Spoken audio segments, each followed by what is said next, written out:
முசாமி நல்லா இருக்கீங்களா முசாமி, வேடியப்பன் நல்லா இருக்கீங்களா வேடியப்பன் அப்படின்னா அவங்க என்ன சொல்லுவாங்க, நல்லா இருக்கேன். நல்லா இருக்கேங்கிறத எந்த 2 அடிப்படையில் சொல்லுவாங்கன்னு நினைக்கிறீங்க? 2 அடிப்படையில் தான் சொல்லுவாங்க. யார்கிட்ட என்கிட்ட கேட்டாலும் அப்படி தான், இந்த இத்தனை கேமரா வச்சுட்டு உட்காந்துருக்காங்களா அவங்கள்ட்ட யார்கிட்ட கேட்டாலும் என்ன தம்பிங்களா நல்லா இருக்கீங்களா அப்படின்னா 2 அடிப்படையில் தான் சொல்லுவாங்க. ஒன்றும் பொருளாதாரம் இல்லைங்களா, கஷ்டம் இல்லை சார், பண கஷ்டம் கிடையாது சார், எங்கள் அப்பா 5 தலைமுறைக்கு சொத்து சேர்த்துருக்கான் சார், எனக்கு ஒன்றும் கஷ்டம் இல்லை சார், நல்லா இருக்கேன் சார். பண கஷ்டம் இல்லைன்னா பதில் என்ன, நல்லா இருக்கேன் சார். அதுக்கு அடுத்தது ஆரோக்கியம், உடம்பு நல்லா இருக்கு சார், நோய் நொடி இல்லை சார், பிபி ப்ரெஷரு சுகரு. எனக்கிட்ட ஒருத்தன் கேட்டான் கோயம்புத்தூரில், பிபி சுகர் இருக்கான்னு கேட்டான். இல்லை தம்பின்னு. எத்தனை வயசாச்சுன்னா 70 வயசு ஆச்சுன்னு. 70 வயசு ஆச்சு பிபி சுகர் இல்லையா? கண்டிப்பா இருக்கு சார். இல்லடா அப்படின்னா இருக்கு சார், நல்ல டாக்டரா பார்த்து டெஸ்ட் பண்ணுங்க.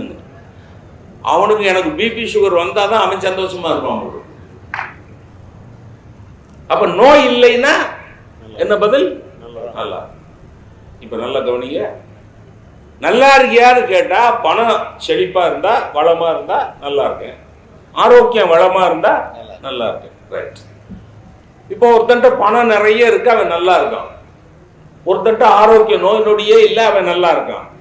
2 பேரும் நல்லா இருக்கிறான். இப்ப கேள்வி என்ன தெரியுமா, வாழ்வும் வளமுங்கிற தலைப்புல சிந்திக்க வேண்டிய விஷயம் என்ன தெரியுமா, நல்லா இருக்கிறது மட்டும் வளமான வாழ்வு அல்ல. இப்ப நான் இங்க பப்பாசி ஏற்பாடு பண்ணி இருக்கிற இந்த கருத்தரங்கத்தில் கூடியிருக்கிற மக்களுக்கு நான் ஒரு செய்தி சொல்லி தர்றேன். நீங்கள் உங்களுடைய உறவுகளை இழக்க வேண்டும் என்றால், உங்களுடைய நண்பர்களை இழக்க வேண்டும் என்றால், இனிமேல் அவர்களை குசல் விசாரிக்கிற போது நல்லா இருக்கிறியா என்று கேட்காதீர்கள், நல்லவனா இருக்கிறியான்னு கேளுங்க. ஒரு பயம் அடுத்து உங்கள்கிட்ட பேச மாட்டான். நீங்க வேணா கேட்டு பாருங்களேன், என்ன தம்பி நல்லவனா இருக்கியா, கண்டுபிடிச்சிட்டானோ, ஏன்னா முந்தானத்து தான் அவன் தப்பு பண்ணியிருப்பான், முந்தானத்து தப்பு பண்ணியிருப்பான். இந்த பையலுக்கு ஒண்ணுமே தெரியாது, இவன் தெரியாம தான் என்ன தம்பி நல்லவனா இருக்கியான்னு கேட்டா பழிச்சு அடிக்கும், கண்டுபிடிச்சிட்டானோ. என்ன உங்களுக்கு எப்படின்னு தெரியுமா, என்னடா தெரியும் ஆனா அப்ப உங்களுக்கு தெரியாதா, சொல்றேன் நல்லவனா இருக்கிறியான்னு கேளுங்கிற. இப்ப கேள்வி என்ன தெரியுமா, வளமான வாழ்க்கை என்பது என்ன தெரியுமா, பணத்திலும் ஆரோக்கியத்திலும் நல்லா இருக்கிறது மட்டும் வளமான வாழ்க்கை அல்ல, நல்லா இருக்கிறதோடு சேர்ந்து எல்லாரும் நல்லவர்களாக இருந்தால்தான் அது வளமான வாழ்க்கை. நல்லா இருக்குதுன்னா நல்ல பணம் இருக்கு, வளமான வாழ்க்கை, செழிப்பா இருக்கான். எங்க திருநெல்வேலி மாவட்டத்துக்கு வந்து அவனுக்கு என்னடே அவன் செழிப்பா இருக்காண்டே. செழிப்புன்னா என்ன அர்த்தம், ஹெல்ப்பியா வளமா நல்லா இருக்கான், அவனுக்கு என்னடே நல்லா இருக்காண்டே அப்படிமா. பணம் அல்ல வளம் மனம், பணம் அல்ல வளம் ஒழுக்கம். அதான் நல்லவனா இருக்கிறியான்னு கேட்டா என்ன அடிப்படை, ஒழுக்கமா இருக்கிறியான்னு அர்த்தம். ஒழுக்கமா இருந்தாதான் அந்த தனி மனிதனும் வளமான மனிதன், அவன் வாழுகிற நாடும் வளமான நாடு. ஒழுக்கம் கெட்ட நாட்டில் என்ன இருந்து என்ன பிரயோஜனம்? அவர் சொன்னார இன்ஃப்ராஸ்ட்ரக்சர், 1000 இன்ஃப்ராஸ்ட்ரக்சர் சொன்னார.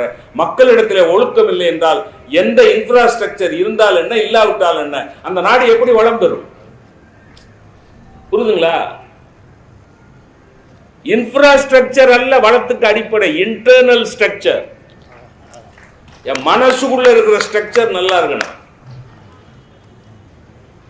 நான் நல்லவனா இருக்கணும், நான் நல்லாவும் இருக்கணும், நான் வறுமையில வாடக்கூடாது, ஆரோக்கிய கேடு வரக்கூடாது, எனக்கு நோய் நொடி வரக்கூடாது, நான் நல்லாவும் இருக்கணும். ஆனால் அதை விட ஒரு படி மேலாக நல்லவனாகவும் இருக்கணும்ல.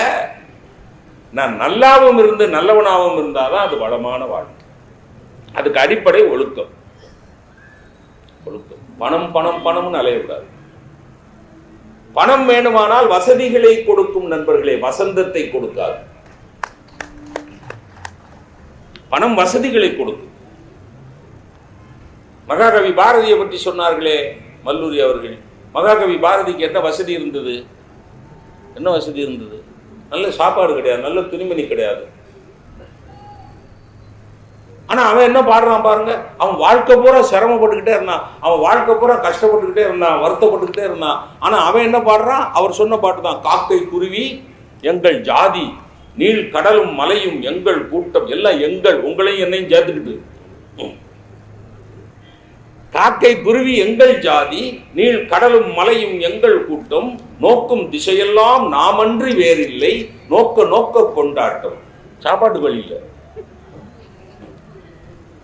சாப்பாட்டுக்கு வழி இல்லை, அவரு நோக்கும் திசையெல்லாம் அவர் இருக்காராம். புரியுதுங்களா? வளம்னா என்னன்னு புரியுதா? வளம்னா என்னன்னு புரியுதா? மனவளம். எவன் ஒருத்தன் ஒழுக்கமா இருக்கிறானோ அவன் தாங்க கம்பீரமா பேச முடியும். ஞாபகம் வச்சு, இல்லைன்னா மடங்கி மடங்கி பேசுவான், தயங்கி தயங்கி பேசுவான். கேடுகிட்ட பயில பேசுறத பார்த்திருக்கீங்களா? கேடுகிட்ட பயிலோட பார்த்திருக்கீங்களா? தினம் தானே பார்க்குறேன்னுங்கிறார்.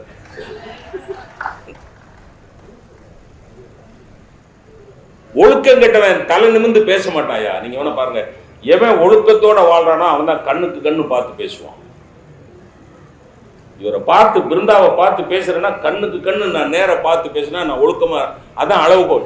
ஒருத்தன் ஒழுக்கமா இருக்கானா இல்லையான்னு கண்டுபிடிக்கிறதுக்கு அதான் அளவுகோல். கண்ணை தாழ்த்திக்கிட்டு காலை வச்சு மண்ணை நோண்டிக்கிட்டு எவனாவது பேசினானா அயோக்கிய பையன்னு அர்த்தம்.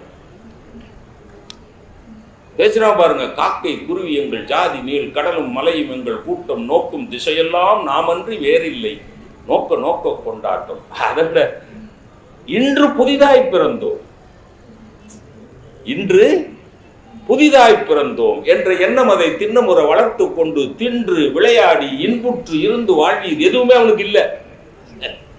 இது திங்கிறதுக்கு ஒண்ணு இல்ல, விளையாடுறதுக்கு வழி இல்ல, இன்புறதுக்கு வழி இல்ல. ஆனா பாட்டா பாட்டா பாருங்க, பாட்டு. தின்று விளையாடி இன்புற்று இருந்து வாழ்வோம் பாருங்க. அதான் இங்கிலீஷ்ல ஆட்டிடியூட். அதுக்கு என்ன வார்த்தை? ஆட்டிடியூட். அப்ப என்ன, பாரதியை வச்சு நம்ம என்ன முடிவுக்கு வரணும்னு தெரியுமா?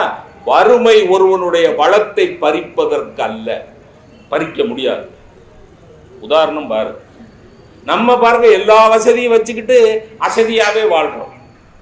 எல்லாம் எங்க வீட்டுல பாத்தீங்கன்னா ஏசி இருக்கு, கார் இருக்கு, ஹீட்டர் இருக்கு, ரெஃப்ரிஜிரேட்டர் இருக்கு, எல்லாம் இருக்கு, எல்லாம் இருக்கு. என்ன ராமச்சந்திரா எப்படி இருக்க அப்படின்னு, என்னவோ இருக்கேன் சார், சாவ மாட்டாம கிடக்கேன், எல்லா வசதியும் இருக்கு. பாருங்க, வளமான வாழ்க்கைக்கு உதாரணம் என்ன தெரியுமா? I am uncomfortable with all comforts. Bharati was comfortable with all discomforts. அதான் பாயிண்ட்.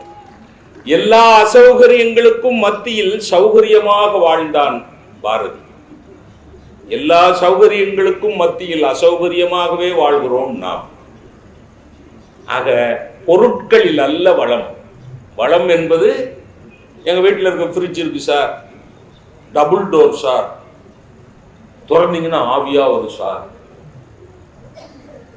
ஏசி இருக்கு சார், ஒவ்வொரு ரூம்லயும் ஏசி இருக்கு சார், 52 இன்ச்சில் டிவி இருக்கு சார். வளமான வாழ்க்கை அது. பொருள்கள் இங்க பாருங்க, பொருட்கள் நிறைந்திருப்பதல்ல வளமான வாழ்க்கை, பொருள் நிறைந்திருப்பதுதான் வளமான வாழ்க்கை, அர்த்தமுள்ள வாழ்க்கை. அதை பாரதி வாழ்ந்து காமிச்சான். அதனாலதான் அவனால பாட முடிந்தது. விசையுறு பந்தினை போல், பாருங்க, வளமான வாழ்க்கைக்கு அவ ஒரு 4-5 இடம் சொல்றான் பாருங்க. விசையுறு பந்தினை போல் உள்ளம் வேண்டிய படி செல்லும் உடல் கேட்டேன். அது நம்பர் 1. வளமான வாழ்க்கைக்கு முதல் தேவை என்ன தெரியுமா? உடல். இந்த உடலை பாதுகாப்பா வச்சுக்கோங்க, இந்த உடம்பு ஆரோக்கியமா வச்சுக்கோங்க. கள்ளுக்கடை சாராய கடை பக்கம்லாம் போகாதீங்க. இந்த டாஸ்மாக் கடையை பார்க்குற போதெல்லாம் எனக்கு ஞாபகம், டாஸ்மாக் கடையில் 50 பைக்கு நிற்கிது சார், வாசல் 50 பைக்கு நிற்கிது. கால மாற்றம் எப்படி ஆகிப்போச்சு தெரியுமா? முன்னாடிலாம் தலையில துண்டை போட்டுக்கிட்டு கள்ளச்சாராயம் குடிக்கிறதுக்கு எங்கேயாவது ஒரு ஓரத்துக்கு பதறி பதறி போவானுவோம். இப்போ பைக்ல போறான், கார்ல போறான், எல்லாம் டாஸ்மாக் கடை வாசல்ல நிறுத்திட்டு உள்ள போறான். டாஸ்மாக் கடை வாசல்ல அத்தனை பைக் நிக்குதுல, குடிச்சிட்டு ஓட்டக்கூடாதுல்ல, ட்ரங்க் அண்ட் டிரைவ். போலீஸ்காரர் வெளியே வெயிட் பண்ணிட்டே இருக்கிறார். குடிச்சிட்டு வந்து அவன் பைக் எடுத்து 1/2 கிலோமீட்டர் போனோம்னா ஊது, அவன் எனக்கு ஒரு டிரைவர் இருந்தா சார், ஒரு நாள் எங்கேயோ கோயம்புத்தூர்ல எங்கேயோ பேசிட்டு காரில் சிவகாசி போயிட்டு இருக்கேன். ஒரு டிராஃபிக் சார்ஜென்ட் மிட் நைட் 2 மணிக்கு காரை நிறுத்தி, டிரைவர் இறங்கி என் டிரைவர் இறங்கிட்டான். ஊது அப்படின்னாரு. ஊதுனா எனக்கு காருக்குள்ள வாசம் குடிச்சிருக்கான் போல இருக்க சண்டாட போய. ஆனால் இந்த பையிலையா டிரைவராக வச்சுக்கிட்டு இருக்கோம், நம்மளை கூட்டு எங்கேயா குழியில் இறக்கிடுவானே, அதனால இனி நாளையிலேருந்து இந்த பையன் வேணாம்னு சொல்லிடணும் அப்படின்னு சொல்லிட்டு உள்ளே வந்து உட்கார்ந்தான். போன்னு சொல்லிட்டார் டிராஃபிக் சார்ஜர், போன்னு சொல்லிட்டார். இவன் டிரைவர் உள்ளே வந்தோடனே ஏல காத்தி குடிச்சிருக்கியான்னு. இல்லை சார். ஏல அவர் ஊத சொல்லையில வாசனை வந்தது இல்லைடா, அது அவர் வாயிலிருந்து வந்தது சார்.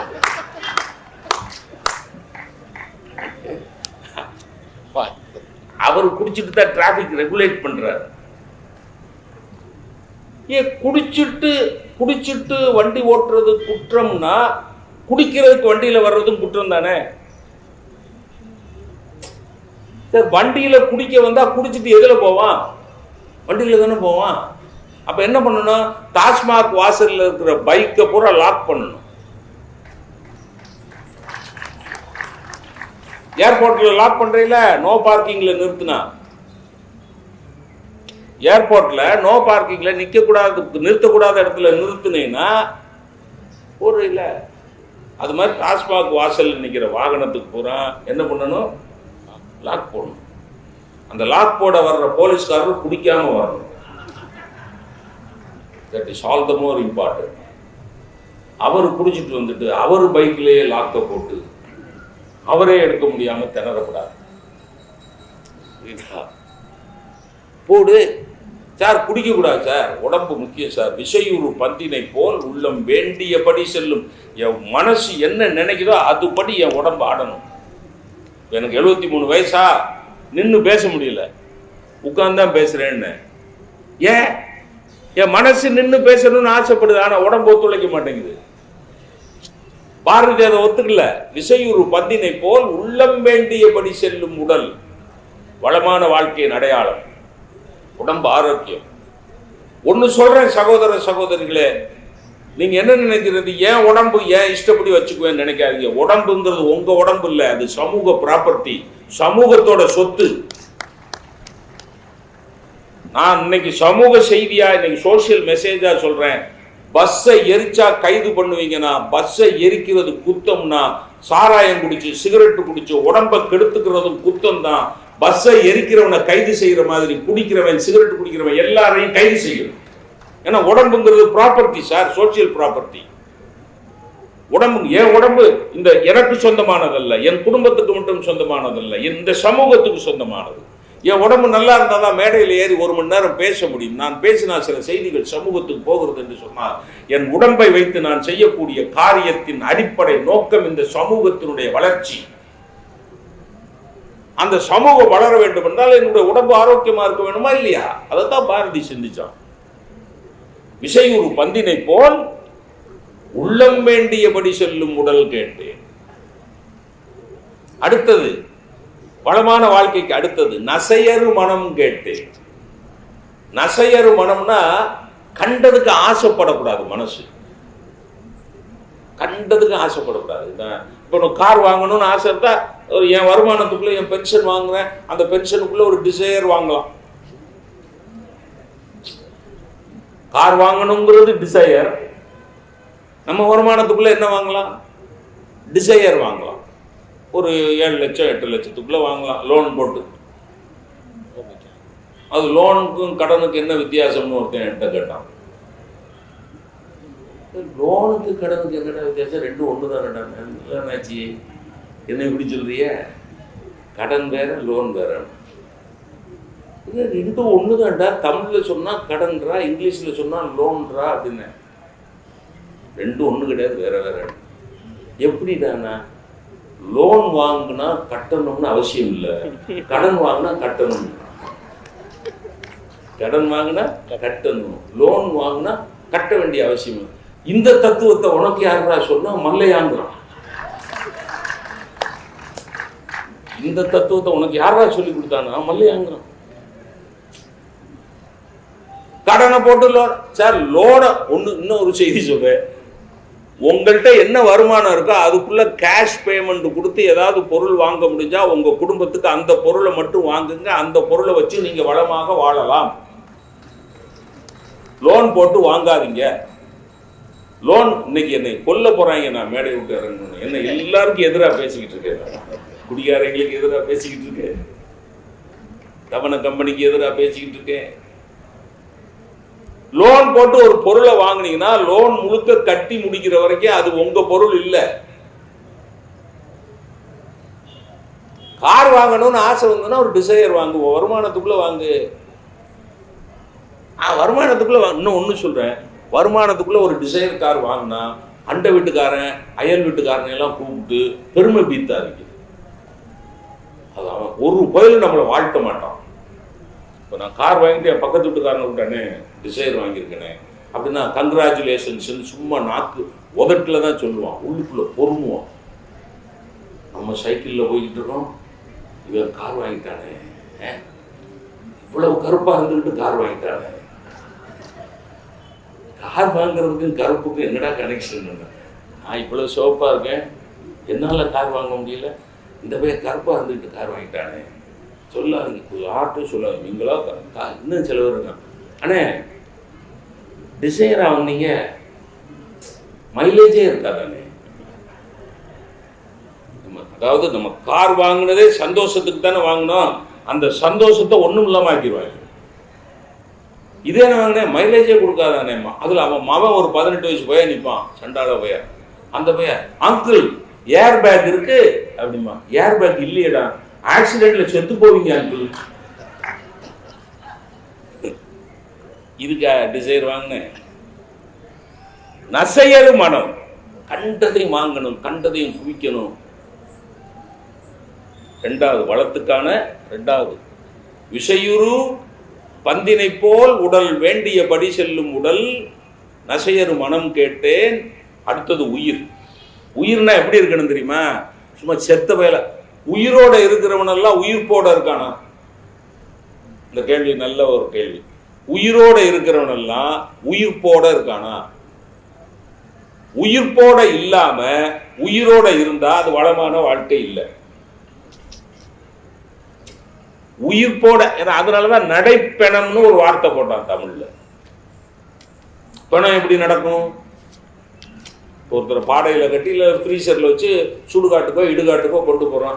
அவன் ஃப்ரீசரை திறந்து, அண்ணே நீ கஷ்டப்படாதீங்கண்ணே நானா வந்துடுறேண்ணே அப்படின்னு நடந்தான்னு வைங்க, துஷ்டிக்கு வந்த பூரா செத்து போவான். இல்லையா? துஷ்டி கேட்க வந்தல்ல அவன் பூரா செத்து போவான். ஆமாம், ஃப்ரீசரை திறந்துட்டு அவன் எந்திரிச்சேனே, நான் சுடுகாடு வரைக்கும் நானே வந்துடுறேனே, நீங்கள் முன்னாடி போய் ஏற்பாடு பண்ணுங்க. நடப்பணம்னா என்ன வார்த்தை அது? நடப்பணம்ங்கிற வார்த்தை. பணம் எப்படி நடக்கும்? பணம் நடக்குமா சார்? நடக்க. அப்புறம் ஏன் நடப்பணம்னா? அவன் உயிரோட இருக்கான், ஆனால் உயிர் போட இல்லை. அதனாலதான் பாரதி என்ன போனா, நித்தம் நவமென சுடர்விடும் உயிர் கேட்டு. நித்தம் நவமென, நவம்னா புதுசு, இன்று புதிதாய் பிறந்தோம் பாருங்க. அதுதான் தினம் தினம் புதிய புதிய உயிர்ப்பு தன்மை வரணும். எதுக்கு? இந்த உயிருக்கு. என் உயிருக்கு புதிய புதிய உயிர்ப்பு தன்மை வந்தால் நான் வளமாக இருக்கிறேன் என்று பொருள். அப்போ முதல்ல உடல், இரண்டாவது மனம், மூணாவது உயிர். எல்லாத்தையும் ஆட்டி படைக்கிற பக்தி. தசையினை தீ சுடினும் சிவசக்தியை பாடும் நல் வரம் கேட்டேன். என்ன வார்த்தை சார்! சுத்தி 4 பேர் நின்று, பாப்பா நம்ம முதுசாமி, வேடியப்பன், பிருந்தாசாரதி எல்லாரும் இப்போ நான் பேசிக்கிட்டு இருக்கல, என்னை சுத்தி நின்றுட்டு தீப்பந்தம் வச்சு பிருந்தாசாரதி சொல்றாரு வெல் டன் அப்படின்னு. ஏதோ தீப்பந்தத்தை முதுகுல வைக்கிறார். இவர் நம்ம முதுசாமி 10வது, அவர் வேடியப்பன் 10 தீப்பந்தத்தை போய் உடம்புல வச்சா நான் பேச முடியுமா? ஏட்டை நீ சுடுறீங்க, பொசுக்குறீங்க, ஐயோ இல்லாத தாங்க. நீங்க தீப்பந்தத்தை வச்சு சுட வேணாங்க, சாமி கும்பிடுறதுக்கு சூட ஏத்துறான் சார். சாமி கும்பிடுறதுக்கு சூட ஏத்தையில இந்த தீக்குச்சியை கவனிக்காம இருந்து தீக்குச்சியினோட நெருப்பு லேசா விரல்ல பட்டுச்சுன்னு வைங்க. சாமி படத்துக்கு முன்னாடி சாமி கும்பிடுறதுக்கு நின்றவன் அந்த சின்ன நெருப்பு கையில பட்டுச்சுன்னா சீ சனியனேங்கிறான். அவர் படத்துல இருக்க முருகன் வேலை லேசா நகட்டிட்டு நம்மள சனியனேங்கிறவன் யாரு சாமி படத்துக்கு முன்னாடி நின்றுட்டு லேசா தீக்குச்சி நெருப்பு பட்டுச்சுன்னா என்ன சொல்றான்? சே சனியனு அப்படின்னா. முருகனோ வெங்கடேச பெருமாளோ அவங்க என்ன நம்மளையே நமக்கே சூடம் காமிச்சிட்டு நம்மளையே சனியேங்கிறானே சென்றானே. அவன் என்ன சொல்றான்? தசையினை தீ சுடினும் சிவசக்தியை பாடும் நல் வரம் கேட்டு. எனக்கு என்ன வரம் வேணும் தெரியுமா? எனக்கு காரை கொடு, பங்களாவை கொடு, அழகான மனைவியை கொடு, நல்ல குழந்தைகளை கொடு. எனக்கு அந்த வரம்லாம் வேண்டாம். என்னை சுத்தி நின்று தீய வச்சு பொசுக்குனாலும் அந்த தீ சுட்டு என் உடம்பு கருகிக்கிட்டு இருக்கிற போது கூட சிவசக்தி சிவசக்தி சிவசக்தி என்று சொல்லுகிற வரம் கொடுன்னு நான் பாருங்க, அது வளமான வாழ்க்கை. உங்களுக்கு எனக்கு வாய்க்குமா? அப்போ உடல், மனம், உயிர், பக்தி எல்லாத்துக்கும் அடிப்படையா இருக்கிற புத்தி. பக்தி கடைசியா புத்தி. புத்தி என்ன தெரியுமா? புத்தி எப்படி இருக்கணும் தெரியுமா? ஆசிலேட்டிங்கா இருக்கக்கூடாது. அசைவரும் மதி கேட்டு. அசைவரும் மதினா என்ன? ஆசிலேஷன் இல்லாத மன அறிவு. இங்கேயும் அங்கேயும் அலைபாயக்கூடாது. மனசு கூட அலைபாயக்கூடாது. அப்ப இந்த அஞ்சு அடிப்படைகள் இருந்தா தான் ஒரு மனிதனுடைய வாழ்க்கை வளமான வாழ்க்கை. பொருள் புரியுதுங்களா? பணம், காசு, வீடு, பங்களா, மாடு, கண்ணு இதெல்லாம் வளமான வாழ்க்கை அல்ல. ஆட்டிடியூடு தான் வாழ்க்கை. இதுதான் இந்த புத்தக திருவிழாவை கனெக்ட் பண்ணி நான் ஒரு மெசேஜ் சொல்றேன். Attitudes determine your altitudes. Attitudes are determined by books. Your altitudes are determined by your attitudes. ஆல்டிடியூட்னா உயரம். நீங்கள் வாழ்க்கையில் அடைய போகிற உயரத்தை தீர்மானிப்பது உங்களுடைய மனநிலை. Altitudes are determined by your attitudes. Those attitudes are determined by your books. இங்க இருக்கிற புத்தகங்கள். அதுதான் நேருஜி சொன்னார், நிறைய புத்தகங்கள் எடுத்து பிரயாணம் பண்ணுவார். நிறைய புத்தகங்கள் எடுத்துட்டு பிரயாணம். நண்பர்கள் கேட்டாங்களா, 10-15 புத்தகத்தை எடுத்துட்டு போறீங்களே, 10 மணி நேரம் பயணத்துல அவ்வளோத்தையும் படிச்சிருவீங்களா அப்படின்னு கேட்டாங்க நேருஜிட்ட. நேருஜி சொன்னாரா, இல்ல அதெல்லாம் படிக்க முடியாது. அப்புறம் இதுக்கு வீணா எவ்வளவு பெரிய வெயிட்டை தூக்கிட்டு அலையுறீங்க, 10-15 ஒரு புத்தகத்தை எடுத்துட்டு போலாம்ல அப்படின்னும் போது நேருஜி சொன்ன பதில் தான் வளமான மனசுல இருந்து வந்த பதில். என்ன பதில் சொன்னார் தெரியுமா? இல்லை, என்னால் 10 புத்தகம் படிக்க முடியாது, ஆனால் 10 அறிஞர்களோடு பயணப்படுவது போல எனக்கு ஒரு உணர்வு ஏற்படும். அசடுகளோடு பயணம் செய்வதை விட அறிஞர்களோடு பயணம் செய்வது நல்லது இல்லையா? இப்போ நம்ம எல்லாம் அசடுகளோடு தான் பயணப்பட்டு இருக்கோம். ட்ரெயினில் ஏறணும்னு, அண்ணே நீங்கள் B1 ஆமாம், நானும் B1 தானே. சரி, உங்கள் சீட்டு 18 ஆமாம் 18. நான் 19 எனக்கு சைடு அப்பர்னே. உங்களுக்கு சைடு லோயரானே? ஆமாம் சைடு லோயர். அப்போ நீங்கள் கீழே தானே படுக்கணும். அசடை லோயர்னா கீழே தானே படுக்குது. தூங்கவே விட மாட்டோம். 10 நிமிஷத்துக்கு ஒரு தடவை எட்டி பார்த்து, அண்ணே தூங்கிட்டீங்களா? இந்த அசட்டு பயலோட பிரயாணம் பண்ணுறதோட ஒரு பாரதியார் புத்தகத்தோட பயணம் பண்ணலாம்ல. நம்முடைய மனநிலைகளை உருவாக்குவது புத்தகங்கள். நல்ல புத்தகங்களை பயின்றவர்களுடைய மனநிலை எப்படி இருக்கு தெரியுமா? அப்துல் கலாமோட கனவுகளை பத்தி பொன்ராஜ் பேசுறதுனால அதை சொல்லிட்டு நான் நிறைவு பண்றேன். கலாம்கிட்ட கேட்டாங்க, அதுக்கு முன்னாடி என் வகுப்புல நடந்தது சொல்லியிருந்தேன். ஏன் நான் வகுப்புல வேலை பார்த்தேன்னு சொன்னாலும் சிரிப்பீங்க. ஏன் எந்த வாத்தியார் இன்னைக்கு வகுப்புல வேலை பார்க்குறான்? எந்த பூசாரி கோயில் கற்பகிரகத்தில் சின்சியராக ப்ரே பண்ணுறான்? ஒருத்தன்ட்டையும் சின்சியரிட்டியும் கிடையாது, ஒரு இளவும் கிடையாது. எல்லாம் காசுக்கு கூலிக்கு மாரடிக்கிற கூட்டமாக போயிடுச்சு. எல்லா துறையிலையும் கூலிக்கு மாரடிக்கிற கூட்டமாக போயிடுச்சு. சரி, அந்த கூலிக்காவது அடிக்கிறானான்னு பார்த்தா அதுலேயும் ஏமாத்த. மாரடிக்க கூப்பிட்டு வந்து கூலி கொடுத்தா வயிற்றுல அடிச்சுட்டு, டேய் மாறு 2 ஸ்டெப்பு மேலே போடா, இருக்கு இவன் கொடுக்குற காசுக்கு போதும். காசுக்கு தந்தாப்புல வயிறா மாறான்னு தீர்மானம். சும்மா ஒரு நாள் கேட்டேன், பிள்ளைங்களா பசங்களா சொர்க்கத்துக்கு போகணும்னா என்னடா பண்ணணும்? சும்மா கேட்டேன். General knowledge question. சொர்க்கத்துக்கு போனால் என்னடா செய்யணும்? அப்புறம் கண்டிஷன் போட்டேன். ஒரு பையன் சொன்ன பதிலையே எல்லாரும் திரும்ப திரும்ப சொல்லக்கூடாதுடா. ஏன்னா அவங்க அப்படி சொல்லுவேன், சேட்டக்கார பயிலுவோம் சொல்லுவானு. ஒரு பறவையின் பேர் சொல் அப்படின்னா புறா அப்படின்பா. நீ இன்னொரு பறவையின் பேர் சொல் அடுத்தவனு கூப்பிட்டா இன்னொரு புறா அப்படின்பா. அது தப்புன்னு சொல்ல முடியாது. அது ஒரு இன்னொரு புறா. மூணாவது பேர் மூன்றாவது புறா. 40 பேர் 40வது புறாம்மா. அதனால கண்டிஷன், ஒரு பையன் சொன்ன பதிலே சொல்லக்கூடாதுடா. வித்தியாசமா பதில் சொல்லணும். இங்க பாருங்க, வளமான மனசு இல்லைன்னா எப்படி சொல்லுவானோ அதான் இது. தம்பி என்ன பண்ணணும் சொல்லு. அவன் கொஞ்சம் ஃபெர்டைல் மைண்டு. சார் சொர்க்கத்துக்கு போகணும்னா பெத்த தாய் தகப்பனை கும்பிடணும் சார்.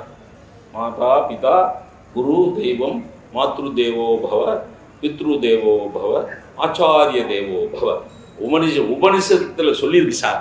அதனால சொர்க்கத்துக்கு போனால் அப்பா அம்மாவை கும்பிடணும் சார், ஆசிரியரை கும்பிடணும் சார். இன்னொருத்தன் நீ சொல்லு தான தர்மம்லாம் பண்ணணும் சார். Good, very good. நீ சொல்லு புண்ணிய தீர்த்தங்களில் ஆடணும் சார். Very good. நீ சொல்லு கோயில் குளங்களுக்கு போகணும் சார். நீ very good very good very good. நீ சொல்லு பிருந்தா சாரதி மாதிரி மல்லூரி மாதிரி பெரியவர்கள் பேசுகிற பேச்சை கேட்கணும் sir. Very good very good அப்படின்னு சொன்னேன். எல்லாம் 5-6 பேர் கரெக்டாக இப்படி சொல்லிட்டு வந்தாங்க, கரெக்ட் ஆன்சர்ஸ். 6வது போய் ஒருத்தர் எழுந்துச்சு, சார் அவ்வளோ பேரும் லூசு மாதிரி பேசுகிறாங்க சார். அவ்வளோ கரெக்ட் ஆன்சர்.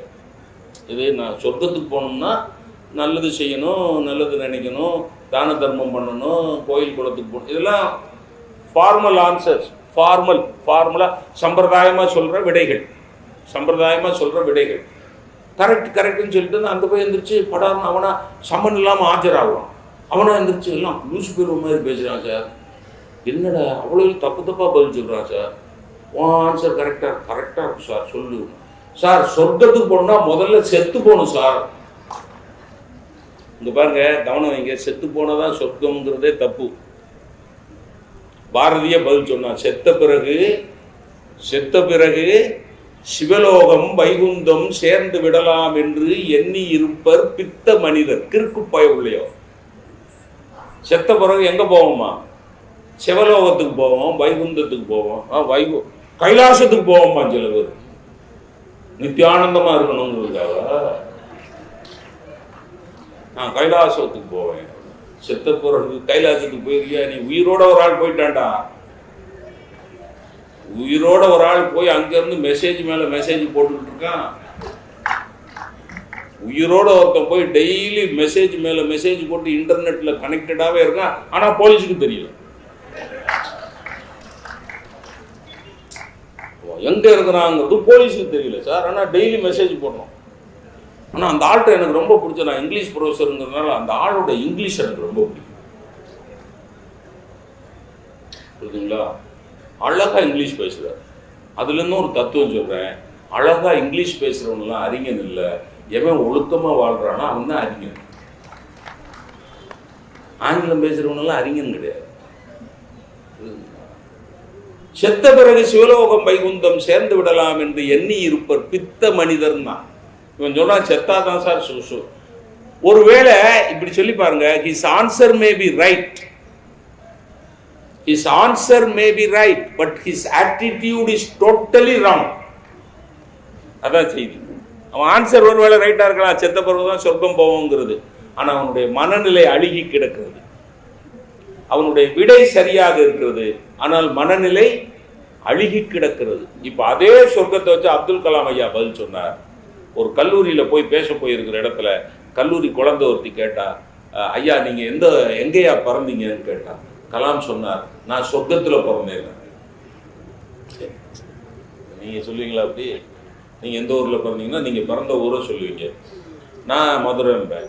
ஐயா அவர் பிறந்த ஊர், அவர் சொர்க்கத்துல பிறந்தேன். அந்த குழந்தை சிரிச்சுட்டா.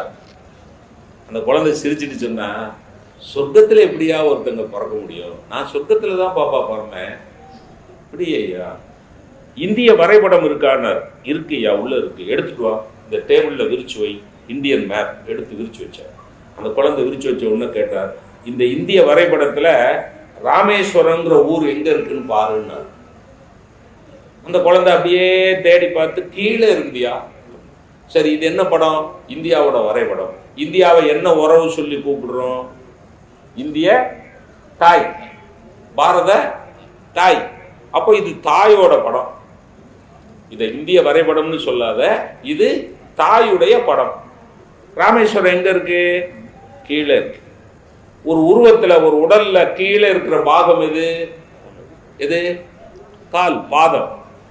அப்போ இந்திய தாயுடைய காலடியில ராமேஸ்வரம் இருக்கு. கவனிச்சுட்டே வாங்க. இந்திய தாயுடைய காலடியில ராமேஸ்வரம் இருக்கு. எங்களுடைய இஸ்லாம் மார்க்கம் சொல்லுகிறது, தாயின் காலடியில் தான் சொர்க்கம் இருக்கிறது. சார், ஒரு சின்ன கேள்விக்கு நீங்க எங்க பிறந்தீங்க, which is your பர்த் பிளேஸ்னு கேட்ட கேள்விக்கு நீங்களும் நானுமா இருந்தா மதுரை, சிவகாசி, சென்னை, கும்பகோணம், உங்க ஊரா? எவ்வளவு கவனமா இருக்காரு பாருங்க. கும்பகோணம். அது ரொம்ப ரொம்ப படித்தவனா இருந்தா ஆஸ்பத்திரி. பிறந்த இடம் எதுனா ஆஸ்பத்திரி. ஆனா ஒரு கேள்விக்கு, ஒரு சாதாரண கேள்விக்கு சொல்ற பதில்ல மாத்ரு பக்தி பாருங்க, நல்ல கவனிங்க. 3 பக்தி சொல்றாரு. என் தாயின் காலடியில் தான் சொர்க்கம் இருக்கிறதுனா மாத்ரு பக்தி, தாய் மேல் உள்ள பற்று. இந்தியாவை தாய் என்று அழைக்கிறோம் என்று ஏற்றுக்கொண்டால் அது தேசபக்தி. எங்கள் இஸ்லாம் மார்க்கம் இப்படி சொல்லுகிறது என்றால் அது மார்க்க பக்தி. மாத்ரு பக்தி, தேசபக்தி, மார்க்க பக்தி, 3 பக்தியையும் இணைத்து ஒரு சின்ன குழந்தை கேட்ட சாதாரண கேள்விக்கு ஒரு பதில் சொல்லுகிறார் என்றால் his attitude is rich, his life is fertile. அவருடைய மனநிலை அழகாக இருக்கிறது. மனநிலைக்கு தகுந்தாற்போல் அவருடைய வாழ்க்கை வளமாக இருக்கிறது. அதனாலதான் 35 நிமிடம் கலாம் ஐயா வச்சு பேசினாலும் நாம் ரசிக்கிறோம், வணங்குகிறோம், கைதட்டுகிறோம் என்றால் ஒரு வளமான வாழ்க்கை வாழ்ந்த மனிதர். நிறைவாக சொல்லி முடிக்கிறேன்.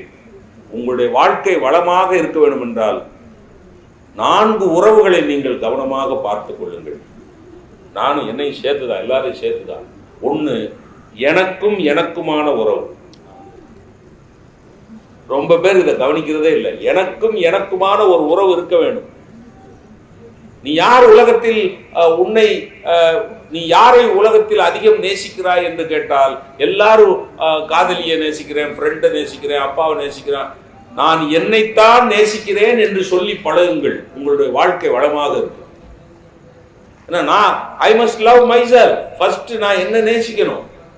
நான் என்ன நேசிச்சாதான் நல்லா ட்ரெஸ் பண்ணுவேன், என்ன நேசிச்சாதான் ஒழுங்கா தலை சீவுவேன், என்ன நேசிச்சாதான் பேச்சுக்கு நல்லா தயாரிச்சுட்டு வருவேன். நான் நல்லா தயாரிச்சுட்டு வந்து பேசினா என் பெருமை கூடுது. அப்ப என்னுடைய பெருமை கூடுவது என்பது என்னுடைய வளமான வாழ்க்கைக்கு அடையாளம் என்றால் அதற்கு அடிப்படை நான் என்னை நேசிக்கிறேன். எனக்கும் எனக்குமான உறவு 1. எனக்கும் குடும்பத்துக்குமான உறவு. குடும்ப வாழ்க்கையில் நிம்மதியை குலைத்து விடாதீர்கள். நீங்க எவ்வளவு பெரிய படிப்பு படிச்சு எவ்வளவு பெரிய பதவியில் இருந்தாலும் குடும்பத்தோடு உள்ள உறவை விட்டு விடாதீர்கள். மனைவிக்கும் கொஞ்சம் நேரம் செலவழிங்க, குழந்தைகளுக்கும் கொஞ்சம். நபிகள் நாயகம் ஆட்சி அதிகாரத்தில் இருந்தவர், பெரிய மார்க்கத்துக்கே தலைவராக இருந்தவர், பெரிய போர்களை நடத்தியவர். அவர் வரலாறை படிச்சு பார்த்தீங்கன்னா நபிகள் நாயகம் மனைவிமார்களுக்குன்னு தனியா டைம் ஸ்பெண்ட் பண்ணுவார். நம்ம ஆளுகளுக்கு அதுக்கு நேரமே இல்லை. எனக்கே நேரம் இல்லை. நான் இந்த மாதிரி பேசிட்டு போய் என் மனைவி வந்து என்னங்க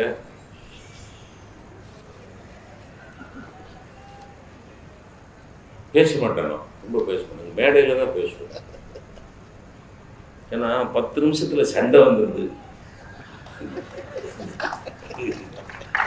வீடா பேசி ரொம்ப விலைக்குவாங்க. ஆண்களுக்கெல்லாம் சொல்றேன், உங்கள் மனைவிமார்களோடு உரையாட வேண்டும் என்று ஒரு உற்சாகம் ஏற்பட்டால் தயவுசெய்து ஒரு சட்டையை, அயன் பண்ணிய சட்டையை ஹேங்கரில் ரெடியாக பட்டனை எல்லாம் கலட்டி மாட்டி வைத்துக் கொள்ளுங்கள். ஒரு 10-12 நிமிடம் ஆனவுடன் எனக்கு ஒரு முக்கியமான வேலை இருக்கிறது என்று அந்த சட்டையை போட்டுக்கொண்டு கிளம்பி விடும். உங்களுடைய வளமான வாழ்க்கைக்கு அது வழிவகுக்கும். நீங்கள் நீளமாக 1/2 மணி நேரம் 1 மணி நேரம் கட்டிய மனைவியிடம் பேசாமல் வேறு யாரிடம் பேசுவது அப்படின்னு பேசுனீங்கன்னா 12வது நிமிஷத்தில் நீங்கள் உங்கள் வாய் தவறி உங்கள் அப்பாம்பிங்க. நீங்கள் சொல்ல வந்தது உங்கள் அப்பா நல்லவர்னு தான் சொல்ல வந்திருப்பீங்க. ஆனால் உங்கள் அப்பான்னு நீங்கள் சொல்ல ஆரம்பிச்சு, உங்கள் அப்பாவை பற்றி எனக்கு தெரியாதான்னு ஆரம்பித்து எங்கள் அப்பா, எங்கள் அம்மா, என் தங்கச்சி, என் அக்கா, செத்து போன என் பஞ்சாதி, எனக்கு இல்லை அவன் அந்த ஆள், எல்லாரையும் பற்றி வரலாறு ஃபிங்கர் டிப்ஸில் இருக்கும். குடும்பத்துக்கான உறவை எவன் ஒருவன் சரியாக மெயின்டைன் பண்ணுகிறானோ அவனுடைய வாழ்க்கை வளமாக. எனக்குமான உறவு, எனக்கும் குடும்பத்துக்குமான உறவு, எனக்கும் சமூகத்துக்குமான உறவு, இந்த சொசைட்டியோடு, இந்த சொசைட்டியில் என்ன அரசியல், என்ன என்னால் யாருக்கு என்ன உதவி செய்ய முடியும், என்ன தானம் கொடுக்க முடியும், ஈகை ஈத்துவக்கும் இன்பம்ங்கிறார்கள் திருவள்ளுவர். அந்த வாழ்க்கை வளமாக நிறைவாக எனக்கும் நிறுவனத்துக்குமான உறவு. அது ரொம்ப பேர் கன்சிடர் பண்ணுறதில்லை. வேலை எங்கே பார்க்குறீங்களோ அந்த இடத்தோடு நீங்கள் சுமூகமான உறவு வைத்துக் கொள்ள வேண்டும். செய்யும் தொழிலே தெய்வம் என்பதை ஏற்றுக்கொண்டால், தொழில் தெய்வம் என்றால் வேலை செய்கிற இடம் கோயில் தானே. அப்ப கோயிலுக்குள் எப்படி ஸ்ரத்தையாக இருக்க வேணுமோ அப்படி ஸ்ரத்தையாக வேலை செய்கிற இடத்திலும் இருக்க வேண்டும். அப்ப இந்த 4 உறவுகளை யார் ஒருவன் சரியாக நிர்வாகம் பண்ணுகிறானோ, எந்த 4 உறவுகள், இப்படிதான் ஒரு ஊர்ல எந்த 4 உறவுகள்னு சொன்ன உனக்கே மறந்துருச்சு. நான் மறந்தா சொன்னேன், சும்மா ஒரு பேர் லிங்குக்காக. எந்த 4 உறவுகள் அப்படின்னா நீ இப்பதானே சொன்ன, உனக்கே மறந்துருச்சு. எனக்குமான உறவு, எனக்கும் குடும்பத்துக்குமான உறவு, எனக்கும் சமூகத்துக்குமான உறவு, நான் வேலை பார்க்கிற நிறுவனத்துக்கும் எனக்குமான உறவு. இந்த 4 உறவுகளையும் மிக நாகரிகமாக யார் ஒருவன் நிர்வாகம் செய்கிறானோ அவனுடைய வாழ்க்கை வளமாக இருக்கும். நிறைவாக ஒரு திருக்குறளை சொல்லி முடிக்கிறேன். செய்தற்க அல்ல செயற்கெடும், செய்தற்க செய்யாமையாரும் கெடும். செய்ய வேண்டியதை செய்ய வேண்டிய நேரத்தில் செய்யவில்லை என்றாலும் அந்த வாழ்க்கை கெட்டுப்போகும். செய்யக்கூடாததை செய்யக்கூடாத நேரத்தில் செய்து கொண்டே இருந்தாலும் அந்த வாழ்க்கை கெட்டுப்போகும். எதை எந்த நேரத்தில் எவ்வளவு செய்ய வேண்டும் என்பதை யார் சரியாக தீர்மானம் செய்கிறானோ அவனுடைய வாழ்க்கை வளமாக இருக்கும். அப்படிப்பட்ட ஒரு வளமான வாழ்க்கை புத்தகங்களின் மூலமாகவும் புத்தக கண்காட்சியின் மூலமாகவும் உங்களை வந்து சேர வேண்டும் என்று நான் வணங்கக்கூடிய தெய்வங்களை எல்லாம் பிரார்த்தித்து இந்த புத்தாண்டில் வாழ்த்தி உரையை நிறைவு செய்கிறேன். நன்றி, வணக்கம்.